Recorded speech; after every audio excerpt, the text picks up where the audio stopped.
Autolite and its 98,000 dealers bring you Miss Agnes Moorehead in tonight's presentation of Suspense.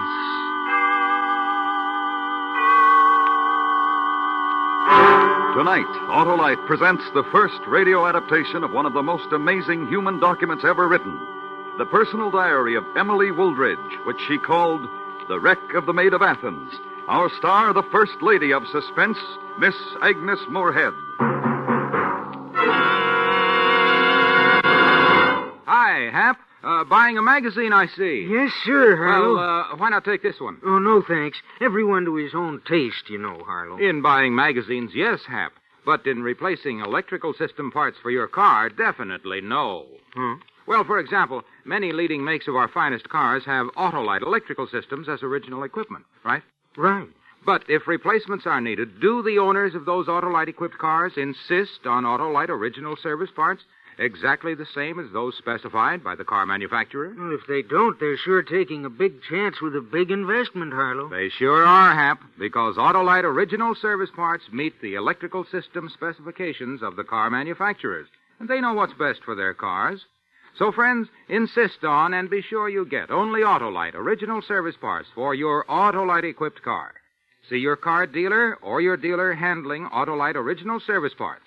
And remember, from bumper to tail light, you're always right with Autolite. And now, Autolite presents Emily Wooldridge's The Wreck of the Maid of Athens, starring Miss Agnes Moorehead, hoping once again to keep you in suspense.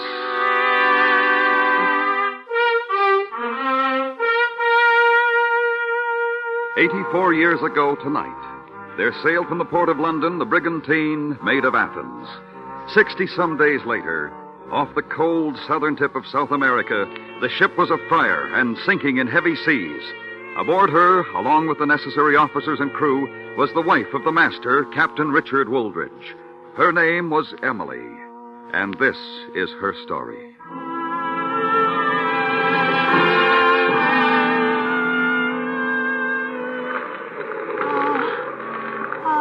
First mate's overside, sir. He was trying to free the port lifeboats. We can't go after him. Those boats are jammed. We'll never use them. Very well. Tell the rest of the men to come here. We'll have to abandon ship as quickly as possible. Perhaps the most terrible thing of all was the fact that there wasn't room in the lifeboats for all the men. Always in my memory will live the picture of those who fought to live and who died so hopelessly in those cold seas.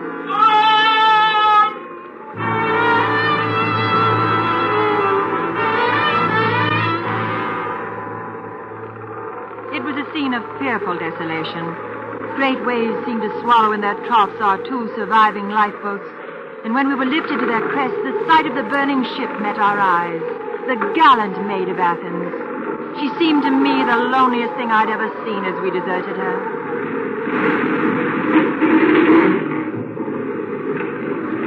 Looking the other way by the grace of Providence, we could see a low fringe of land on the horizon. My husband took this to be the island of San Carlo and perhaps our salvation.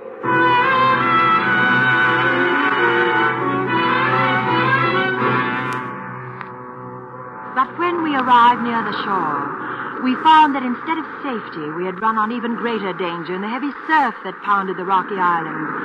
To try to land through it was a fatal risk, as was proved later, but my husband had no other choice than to order the boats into it.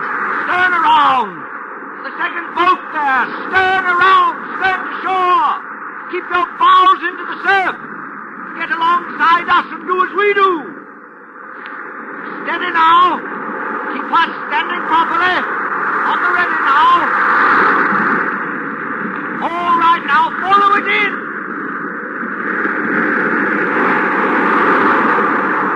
The other boat, sir.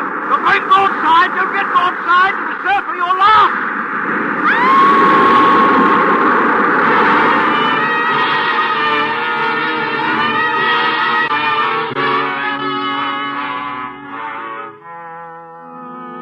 Except for the vision of a wave towering over us, high as a mountain and falling on us, I have no memory of coming ashore. As though awaking, no, not quite awaking, from a nightmare, I saw a boat overturned on a tiny strip of sand. I saw my husband and the men who had survived the landing, and I saw the bodies of those from the second boat who had not. My husband was pulling the last of these from the angry surf. Then he was bending over me where I lay.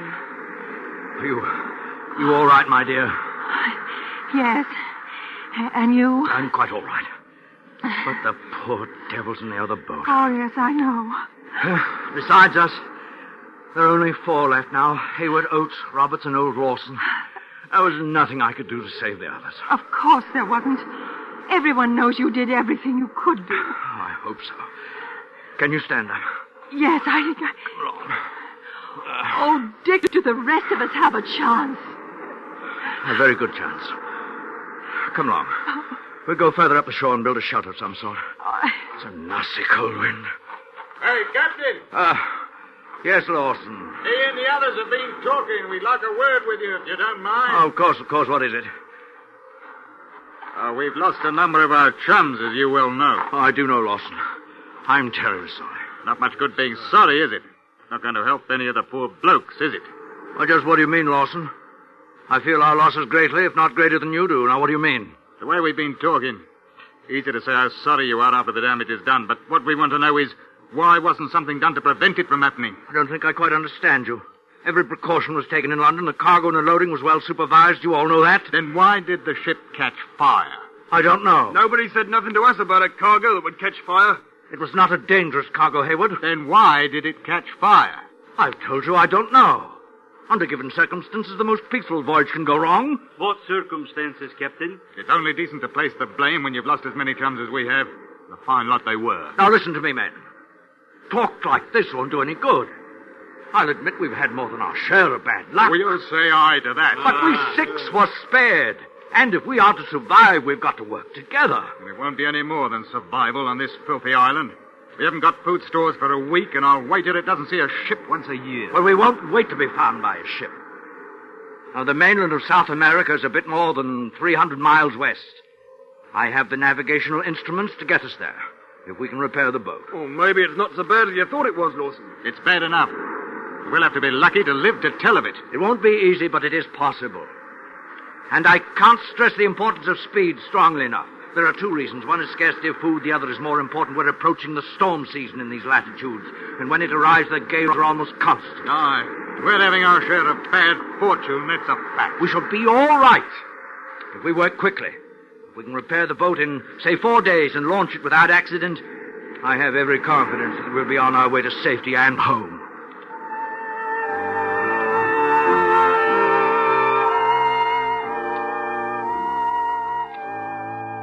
Darkness fell as Lawson and the others buried the dead. A thick fog settled on the island, and in spite of exhaustion, the dampness and cold made sleep out of the question. We spent the night huddled over fires, one for the crew and one for my husband and me. We were separated from the men by only a few paces, and although nothing further was said, there was a tension between the 2 groups.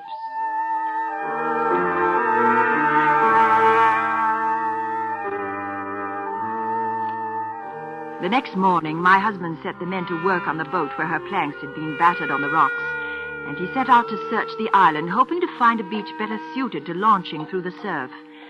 No sooner had he disappeared than Lawson, a sullen, unpleasant man from the start of the voyage, walked toward me, and behind I could see the other men leaving their work to follow him. I trust you spent the night counting your blessings, Mrs. Wooldridge. Why, I'm thankful to be alive, as we all should be. And did you give a thought to the poor boys what went down? And then we buried? Of course. My husband told you men to repair the boat. Why aren't you doing it? We want you to hear what we have to say. Well, what do you want with me? What is it? The day you stepped aboard in London, I said there was going to be trouble. I told the boys, the ones that's dead and gone now, a woman at sea is a deadly thing. I told them. We didn't half believe him then, but we do now. But you can't believe it. There's no truth in it. It's only a superstition. Aye, and one with some meaning behind it. Do you know the history of the Maid of Athens? Yeah, well, I do. 42 voyages she had. 42, not a sea she hadn't crossed through fair weather and foul. And she'd never carried a woman until you came aboard. What do you say to that? Well, It doesn't mean anything. It does. We got more proof on our side than you have on yours. We saw the ship go down. It isn't proof. Listen to this. I've sailed for 32 years with good fortune all the way. That is, until this trip. How do you answer that? There is no answer. But then you admit that you're the cause of the trouble. I do not. You're acting like children. Children, you say? You should be speaking of the poor fatherless children of them that went down, made orphans by a fire that nobody can explain. And maybe you can. Well, now, the rest of you, listen to me. There's no one to blame. When you're carrying cotton, and if it gets damp, sometimes the weight of it causes pressure and friction and fires start. It's happened before. When? I don't know, but it does happen. My husband told me it did. Any of you chums ever hear of anything like that? A fire starting because cotton is wet? In 12 years at sea, I never did. It happened because a woman at sea is a deadly thing. You've caused it. There's no doubt of it. That's not true. Can you prove that it's not? Well, one needs facts to disprove something, and you accuse me without facts. What you mean is you can't prove we're wrong. Well, we'll take that as your confession. Eh, lads? It is not. It is not. I have nothing to confess. You brought us this trouble, and we all know it. There's nothing you can say to change our minds, and that goes for what you might say for your husband, too. Good day, Mrs. Wooldridge. Come on, lads.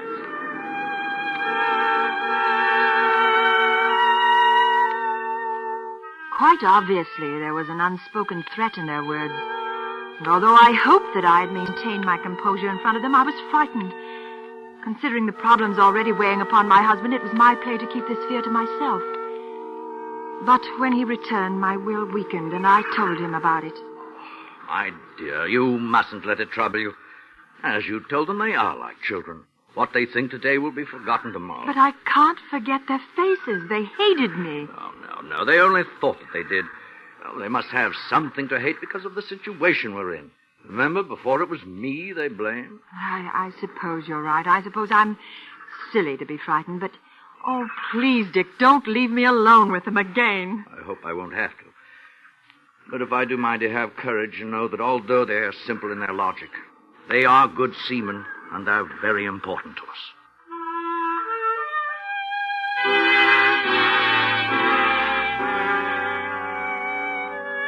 His words did give me courage. The men were important to him as seamen. When he said that, I realized that he was more important to them because he was the only one who could set us on a course that would take us to safety. He was the only one who could navigate. With his importance to them, surely the men would do nothing to me. Well, that is what I hopefully thought. But I could not forget the expressions of hate on the faces of the four men as I stood before them.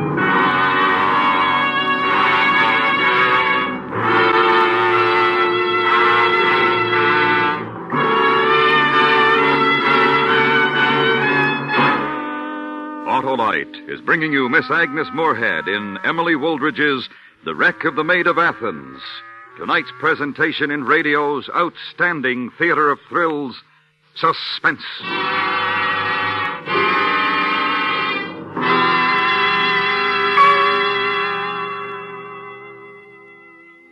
Say, Hap, if a reader asked for a sports magazine, would he let the man substitute detective stories? Well, of course not, Harlow. Yet many magazine readers will stand for substitute parts in the vital electrical system of their Autolite-equipped cars. But why, Harlow? Well, Hap, I guess it's because readers can easily see what's inside the cover of a magazine, but not what's under the hood of the car. Oh, but it's simple, Harlow. Just insist on Autolite original service parts for your Autolite-equipped car. And then you can't go wrong. Right you are, Hap. Autolite original service parts meet the exact specifications of leading car manufacturers who specify Autolite electrical systems as original equipment. That means they fit and work as a balanced team with the rest of the electrical system to give you the smoothest performance money can buy. You don't take substitutes in magazines, so why take them for your car? Yes, friends, be sure you get what's best for your Autolite-equipped car. See your car dealer or your dealer handling Autolite original service parts. And remember, from bumper to tail light, you're always right with Autolite. And now, Autolite brings back to our Hollywood soundstage Miss Agnes Moorehead in Elliot Lewis's production of Emily Wooldridge's The Wreck of the Maid of Athens, a true story well calculated to keep you in suspense.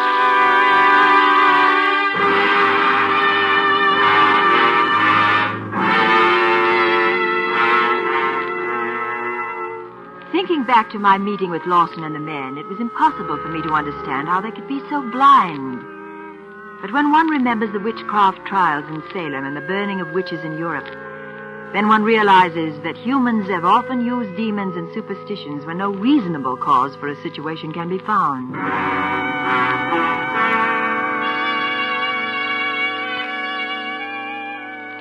As the work on the boat continued, it became my responsibility to add to our meager larder. With some rough hooks fashioned by my husband and some stout cordage secured to the rocks, I fished. Although I checked these set lines often, even at night when sleep was impossible, the results were disappointing. I thought it possible that the attitudes of the men would soften toward me because of my efforts to better conditions, but there were no indications that this change was taking place, only dark, accusing looks. One, Hayward, the youngest of them, seemed less hateful than the others. He averted his eyes when I looked at him. That evening of the second day, Lawson paid a visit on my husband. A visit that made my fears all the more real. Top of the evening to you, Captain. Thank you, Lawson. Mrs. Wooldridge. Good evening. Although the top of the evening ain't worth anything on this rotten wet island, I hope you don't mind my coming, sir. Of course not, Lawson. What is it? Are you satisfied with the way the work is going, sir? Yes, I am more than satisfied. To be quite honest, considering the mood you men were in the day we arrived, I expected trouble. I'm thankful that there hasn't been any. A bit upset we were losing all those chums. But it's survival of the fittest, I suppose. When do you think we'll be ready to leave? I should say it will depend on the surf. Oh, the boat should be fit day after tomorrow. But if the surf is heavy, we won't be able to launch safely here, and we'll have to move to the other beach. And that will take a day. The fourth day, then? Yes, I should say so, barring any trouble, that is. Yes, sir. Now, I wouldn't want you to think that I'm expecting anything bad to happen, sir. It was the boys that asked me to talk to you about this. About what? The way they feel, sir. Well, we're all in this together, everybody equal, taking the same chances. Yes, that's right. Going through that surf and trying to make the crossing to the mainland. Anything might happen to any one of us. Yes, that's true, too. Well, what the boys mean, sir, is that right now everybody's not quite equal, and that's because you're the only one who can keep us on course once we start. I suppose I am, yes. Yeah. Well, now, I repeat, we aren't looking for anything bad to happen, but suppose it did. To you. Then where would the rest of us be? What with 300 miles of ocean to cross and none of us knowing how to keep us on a course? I see. You want me to teach you navigation? No. Emily. Not just me, sir. All of us. No, don't do it. What's come over you, my dear? Well, they're up to something. I don't know what's upset you, Mrs. Wooldridge. We're thinking of you, too.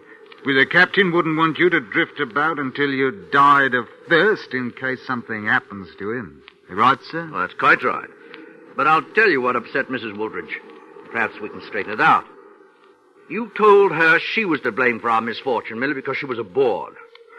It's a ridiculous thing for you to say, and it frightened her. Well, some of the chums got to talking about it, and I got a bit excited. It wasn't the other men. It was you. I only said what they told me to, Mrs. Wooldridge, and I'm sorry that I did. None of us... Has there been any more conversation about it? Oh, no, sir, no. The only thing they talk about now is getting home. I don't suppose we're much for brains, sir, but do you think we could learn navigation? Oh, yes. At least enough to reach the coast. Then one could feel his way until he reached a port. We'll have the first lesson tonight. Thank you, sir. The boys will be pleased to hear this. I'll be with you in a moment, then. Night, Mrs. Wooldridge. Oh, please, Dick. Please don't teach them. If you do, you won't be important to them any longer. They'll be in control. I know that that's what they want. They're evil men, Dick, capable of anything. What if they left us here? Oh, Emily, stop it. Stop it. Oh, in a situation like this, we must be realistic. It's for the good of all that the men should learn to navigate.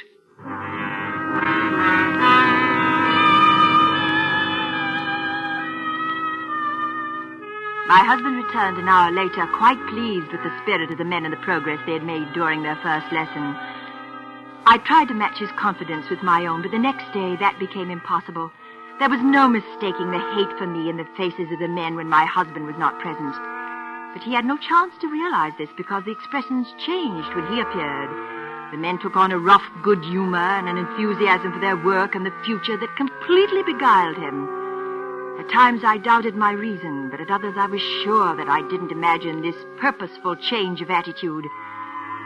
Then during the afternoon, I was able to speak with Hayward, the one I hoped felt less strongly toward me. He was on his way to the spring that supplied our water when I was able to meet him alone. Mrs. Wooldridge.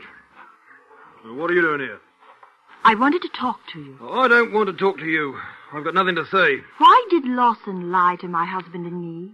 I don't know what you mean. He told us last night that you men didn't blame me for what happened. Well, we don't. That you realized how ridiculous the things were that you said to me the first day. That I was the cause... That's right. But then why do you hate me? Hate you? We don't, Mrs. Wooldridge. The expressions on your faces when my husband isn't there couldn't mean anything else. What is it? What are you thinking? You must be mistaken, Mrs. Wooldridge. All we talk about is getting home. That's what Lawson told you to say if you had to talk to me, isn't it? I don't know what you mean. He said the same thing last night in the same words. But he was lying, wasn't he, just like you are? You've got no reason to say that, Mrs. Wooldridge. I don't know what we'd want to lie about. About what your plans are. Plans? Why, to get home as quick as we can. Isn't that what you plan? You're lying to me. But, Mrs. Wooldridge, why should you say that? That's not what you're thinking. What are your plans? What I told you. To go home. You're lying to me. I can tell from your face. It's been a trying experience, Mrs. Wooldridge. Perhaps your mind is playing tricks. I don't know what else could upset you like this.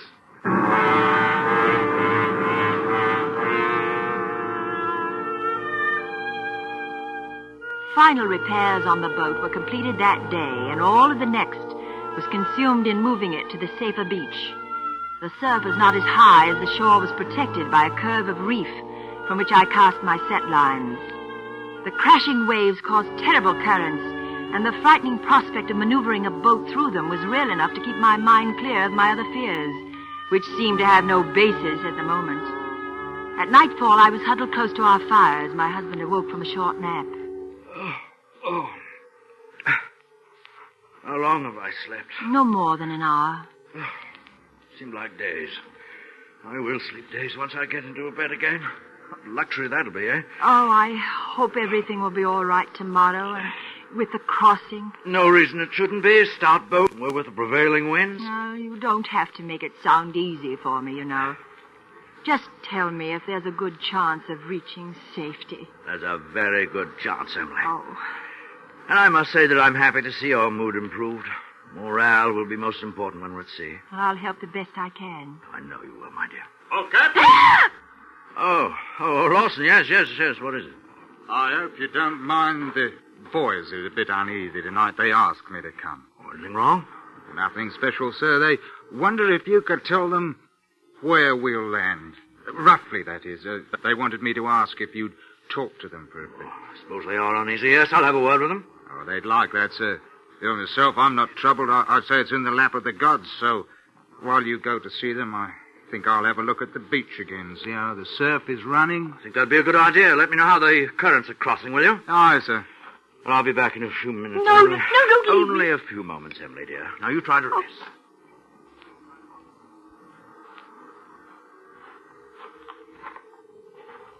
All right, Mrs. Wooldridge. What are you going to do? Nothing, Mrs. Wooldridge. But you, it's time to tend your set lines out on the surf. I think I'll go with you in case you have an accident on those slippery rocks in the dark. No, I'm going to do it in the morning. You've done it before at night. You've killed enough men, and now it's an eye for an eye. I haven't killed anybody. You're insane. My husband... You'll kill him if you call for him. The boys are ready to take care of him if you do. And we don't need him anymore. Oh, I knew. It's all up to you, Mrs. Wooldridge. Ain't fair of you to risk us all when a slip off the reef will save us. I won't shout. Come along, then. We've seen what a woman at sea brings about, but it won't happen again in the small boat.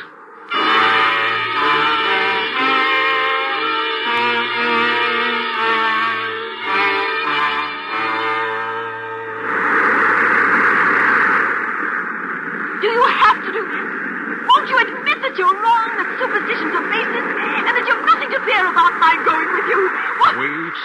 happens. And what you see is proof. We'll talk no more about it. No, you can't do that. Captain, let her go!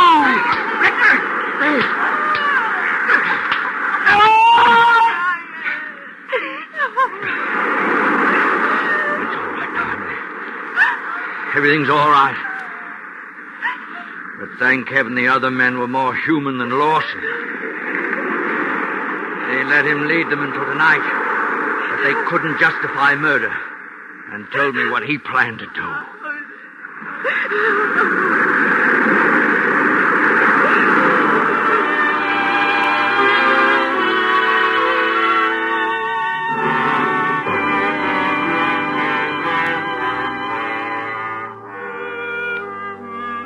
After 3 weeks, the 5 survivors of the Maid of Athens reached the port of Stanley in the Falklands.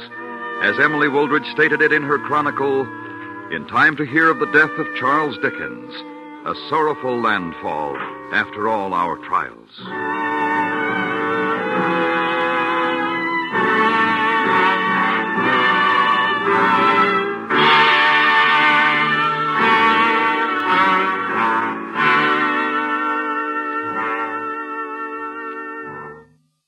Suspense. Presented by Autolite. Tonight's star, Miss Agnes Moorehead. This is Harlow Wilcox speaking for Autolite, the world's largest independent manufacturer of automotive electrical equipment.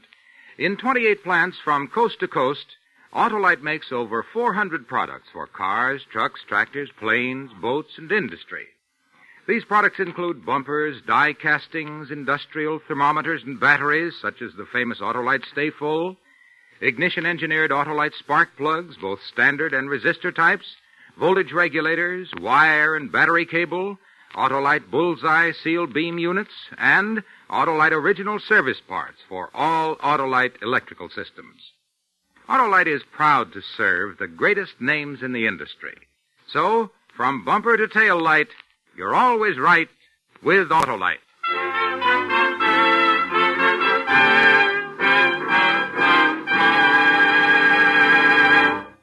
Next week, we bring to life one of the most famous detectives in literature as we dramatize E.C. Bentley's classic novel of deduction, Trent's Last Case. Our star, Mr. Ronald Colman.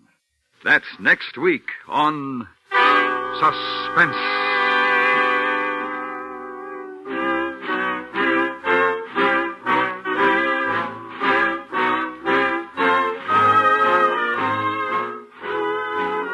Suspense is produced and directed by Elliot Lewis, with music composed by Lucian Morowick and conducted by Lud Gluskin. Emily Wooldridge's The Wreck of the Maid of Athens was adapted for Suspense by Gil Dowd. In tonight's story, Joseph Kearns was heard as Captain Wooldridge and Ben Wright as Lawson. Featured in the cast were Larry Thor, Richard Peel, and Jack Crucian. Agnes Moorehead may soon be seen in the Universal International picture Magnificent Obsession. And remember, next week, Mr. Ronald Colman in Trent's Last Case.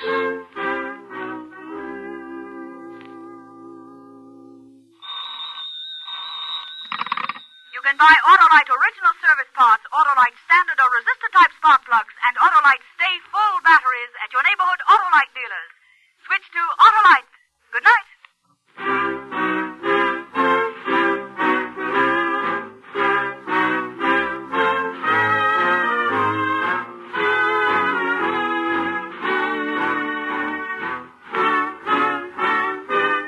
This is the CBS Radio Network.